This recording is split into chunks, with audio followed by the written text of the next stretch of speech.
நாம் தமிழர் கட்சியில் சீமானும் சீமான் தம்பிகளும் இன்னைக்கு சிக்கி சிந்தாமிதமாகி இன்னைக்கு சிதறண்டு ஓடக்கூடிய ஒரு சூழலுக்கு அவங்க உருவாகியிருக்காங்கன்னா அதுக்கு காரணம் அவங்களோட வாய் தான் அப்படிங்கிறத நாம் இந்த வீடியோவில் போய் பார்ப்போம். வாங்க வீடியோக்குள்ளே போகலாம்.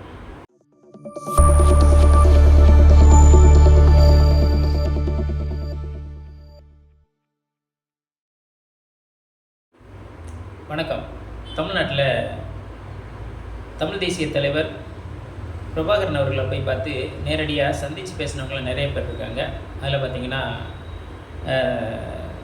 மூத்த தலைவராக இருக்கக்கூடிய திரு வைகோ அவர்கள், அப்புறமா திரு தொல் திருமா அவர்கள், அதே மாதிரி திரு கோவை ராமகிருஷ்ணன், திரு குளத்தூர் மணி, திரு வன்னியரசு, இவங்க எல்லாருமே நேரடியாக போய் தமிழ் தேசிய தலைவர்கிட்ட பேசி அவங்களோட உரையாடி அவங்களோட உண்டு.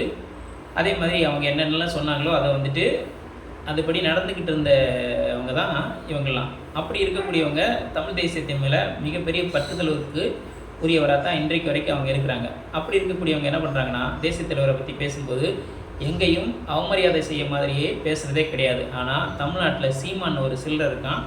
அவன் தான் என்ன பண்ணுறான்னா, தமிழ் தேசிய தலைவர் பிரபாகரன் அவர்களை தன்னுடைய வீட்டு வேலைக்காரர், தன்னுடைய வீட்டு சமையல்காரர் மாதிரியே தான் அவனுடைய பேச்சுக்கள் இருக்குது. ஏன்னு கேட்டிங்கன்னா, நான் போனேன், அவரே எனக்காக சமைச்சார், அதில் பார்த்திங்கன்னா ஒரு ஆமக்கறி இருந்துச்சு, அதில் உடும்புக்கறி இருந்துச்சு, நான் ஊருக்கு போனேன்னு சொன்னோன்னா எனக்கு அவர் ஒரு 15 கிலோ ஆமக்கறியை கொண்டு கொடுத்துட்டாரு அப்படின்னு சொல்லி அவரை பற்றி ரொம்ப தரந்தாழ்ந்த பேச்சு பேசுகிறான்னு சொன்னால் அவர் ஒரு தலைவராகவே மதிக்கலை அப்படிங்கிறது தான் அங்கே முக்கியமாக நம்ம தெரிஞ்சுக்கிறோம். அது மட்டும் இல்லாமல் அந்த படைத்தளபதியாக இருந்த பொட்டும்மான குறித்து பேசும்போது இவன் என்ன சொல்கிறான்னா, அவன் என் மயிருக்கு சமம் அப்படின்னு இவன் பேசுகிறான். அப்படின்னா இவன் அந்த படையில் உயிரை கொடுத்து போராடிய அந்த பொட்டுமான இவன் மயிருக்கு சமம்னு சொன்னான். இவன் என்ன அவ்வளோ பெரிய மயிரா அப்படின்னு தான் நம்ம இவனை பார்த்து கேட்க வேண்டியது இருக்குது. அது மட்டும்தான் அப்படியான்னு கேட்டிங்கன்னா, இங்கே அந்த நாம் தமிழர் கட்சின்னு சொல்லக்கூடிய அந்த கட்சியில் இருக்கக்கூடிய தம்பிகள் என்ன பண்ணுறாங்கன்னா, அண்ணே அவங்களுக்கு சீட்டு கொடுங்கண்ணே, அவங்க அந்த கட்சிக்காக உழைச்சிருக்காங்க அப்படின்னு சொல்லும்போது இவன் என்ன சொல்கிறான்டா, டேய் எவன் பேச்சை கேட்டோம், நான் என்ன பண்ணலை, கட்சி கட்டலை, நானே கட்டின கட்சி, அதனால் இது ஏன் கட்சி அப்படின்னு சொல்லிட்டு வாத்தாங்கம்மா அப்படின்னு இவன் பேசக்கூடிய பேச்சுக்கெல்லாம் நம்ம கடந்த காலங்களில் நிறைய கேட்டிருக்கோம். அப்படி பேசக்கூடியவன் என்ன சொல்கிறான்னா, பொது மேடைகளில் போய் நான் உங்கள் அம்மா அப்பா பற்றி பேசினா நீ எங்கள் அப்பா பற்றி அசிங்கமாக பேசு அப்படின்னு சொல்லி ஒரு பொது வெளியில் ஒரு தரந்தாழ்ந்த ஒரு முட்டாள்தனமான ஒரு நாளாந்தரமான ஒரு பேச்சை அவன் பேசுகிறான்னு சொன்னால் இவன் நாம் தமிழர் கட்சிக்கு தலைவராகவோ ஒருங்கிணைப்பாளராகவோ இருக்கிறதுக்கு தகுதி இருக்காங்கிறத நீங்கள் தான் முடிவு பண்ணுங்கள். எல்லா கட்சிகளுமே பார்த்திங்கன்னா திரள்நிதி கேட்டு தான் ஒரு காலத்தில் கட்சியை நடத்தியிருக்காங்க. அப்படி இருக்கும்போது சீமான் கட்சி மட்டும் திரள்நிதி கேட்குது அப்படின்னு சொல்லியெல்லாம் எல்லோரும் இங்கே யாருமே பெருசாக விமர்சனம் பண்ணலை தொடக்க காலத்தில். ஆனால் திரள்நிதிக்காக மட்டுமே கட்சி நடத்தும்போது தான் என்ன பண்ணுறாங்கன்னா, சீமானை குறித்து எல்லாருமே விமர்சனம் வைக்கிறாங்க. அப்படி இந்த விமர்சனம் வைக்கும்போது இவன் என்ன பண்ணுறான்னா, பொது வெளியில் அந்த கட்சியில் இருக்கக்கூடிய தம்பிகள்லாம் ஏதாவது அந்த நம்ம தலைவரை பார்த்துட்டோம், நம்ம அண்ணனை பார்த்துட்டோம் அப்படின்னு ஏதாவது சால்வை போட வரும்போது என்ன பண்ணுறான்னா, திரள்நிதி கொண்டு வந்து ஏன்னு கேட்குறான். கொண்டு வரல அப்படின்னு சொன்னால் 10 காசுக்கு பிரயோஜனம் இல்லை அப்படின்னு சொல்லிட்டு அந்த கூட்டத்தில் அந்த தொண்டனை அந்த கட்சிக்காரனை அவமதிக்கக்கூடிய ஒரு வேலையை அவன் செய்கிறான். அதே நேரத்தில் மேடை ஏறி போய் என்ன பண்ணுறான், அதே கட்சிக்காரன்ட்ட எனக்கு 1000 ரூபா கொடு, நான் எவ்வளோ கஷ்டப்படுறேன் இந்த கட்சியை நடத்துறதுக்கு அப்படின்னு பிச்சை கேட்குறது இவன் தான். அப்போ இவனுடைய நேரத்துக்கு நேரம் மாற்றமான பேச்சு நமக்கு எதை சொல்லுதுன்னு கேட்டால், இவன் ஒரு மனநோயாளி அப்படிங்கிறது தான் நமக்கு இங்கே சொல்லுது.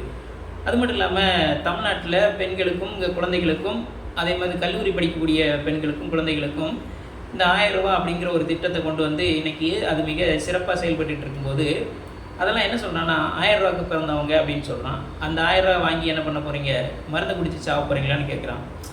அப்படிப்பட்ட அந்த மக்களையும் அவமதித்து பேசுகிறான். அந்த திட்டத்தை ஏற்படுத்தி கொடுத்த அந்த அரசையும் அவமதித்து பேசக்கூடிய இந்த ஒரு நபர் இந்த தமிழ்நாட்டில் நாம் தமிழர் அப்படிங்கிற ஒரு கட்சியை நடத்தி உங்களெலாம் அப்படியே மீட்டு நாளைக்கு என்ன பண்ணிடுவான், மிகப்பெரிய அளவில் பாதுகாப்பாக வச்சுக்கிடுவான் அப்படின்னு சொன்னால் அது எங்கேயாவது நடக்குமா அப்படிங்கிறத நீங்களே சிந்திங்க.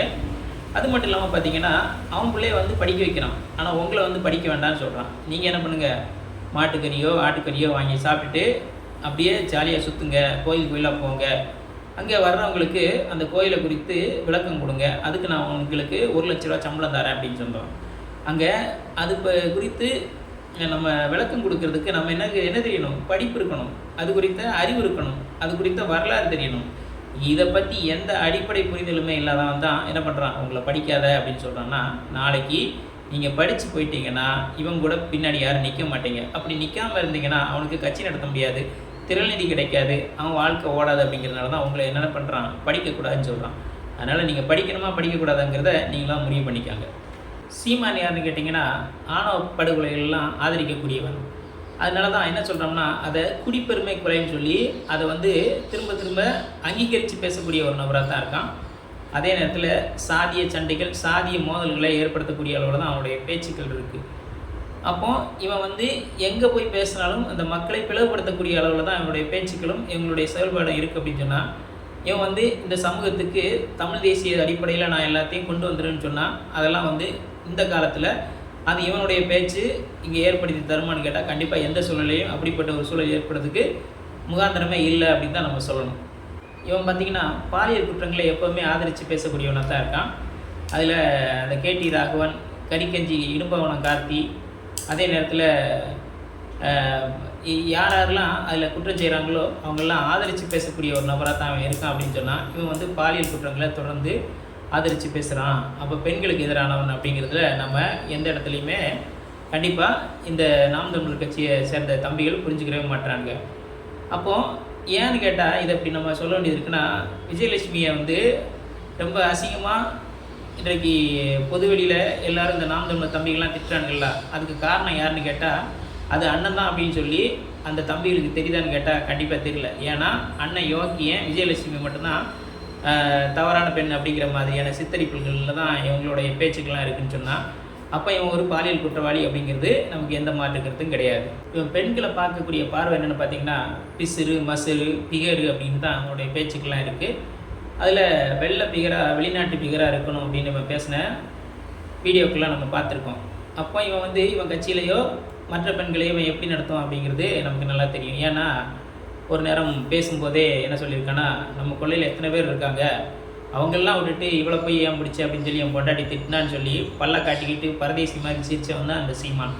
அப்போது பெண்களை வந்து எப்போவுமே ஒரு பொருளாகவும் ஒரு பாலியல் பண்டமாகவும் தான் இவன் பார்க்குறான் அப்படிங்கிறதுல அதில் ரொம்ப உறுதிப்படுத்தக்கூடிய அளவில் அவனுடைய வாக்குமூலமே நமக்கு அது தெரிவிக்குது. அப்படின்னா அப்போ இவன் வந்து இந்த பெண்களை வந்து நம்ம சரிசமமான உரிமை கொடுக்குறேன், எல்லாருக்கும் ஈக்குவல் ரைட்ஸ் கொடுக்குறேன் அப்படின்னு சொல்லி அவன் சொல்கிறான்னு சொன்னால், இவன் கட்சி வந்து பெண்களுக்கு எதிரான கட்சி அப்படிங்கிறத அதில் இருக்கக்கூடிய தம்பிகளும் தங்கைகளும் புரிஞ்சுக்கணும். அதுதான் அப்படின்னு பார்த்தீங்கன்னா, ஓட்டு போடக்கூடிய மக்களையும் எப்படி பேசுகிறான்னா, அவங்களோட பிறப்பை விமர்சிக்கக்கூடிய அளவில் தான் அவனுடைய பேச்சுகள் இருக்குது. நல்ல ஆத்தா அப்பனுக்கு பிறந்தவங்க எனக்கு ஓட்டு போடுவாங்க அப்படின்னு சொல்கிறான்னு சொன்னால், இவன் வாக்கு கேட்க போகும்போதே அந்த மக்களை அவமதித்து தான் என்ன பண்ணுறான், அவங்கள்ட்ட வாக்கை சேகரிக்கிறான். அப்படிப்பட்ட இவனுக்கு அவங்க எப்படி வாக்கு போடுவாங்க அப்படிங்கிறத ஒரு அடிப்படையான ஒரு சிந்தனையற்ற ஒரு மனநோயாளி தான் இந்த சீமான். இவ்வளவு பேச்சுக்களையும் பேசின இந்த சீமான் இடையில ஒரு காலகட்டத்தில் பார்த்திங்கன்னா, தேசிய தலைவர் பிரபாகரன் அவர்கள் உயிரோடு இருக்கிறார் அப்படிங்கிற அவனுடைய முகமும் அவனுடைய பாடி லாங்குவேஜ் எல்லாமே மாறிடுச்சு.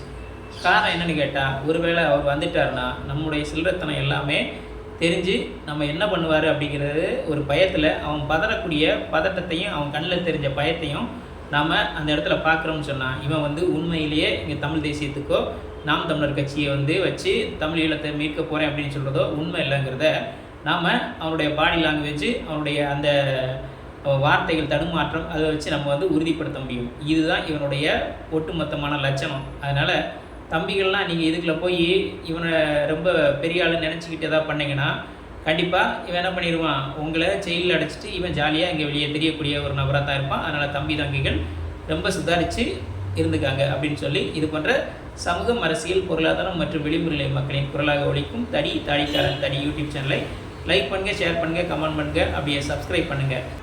மானமும் அறிவும் மனிதனுக்கு அழகு. நன்றி. நான் குமார்.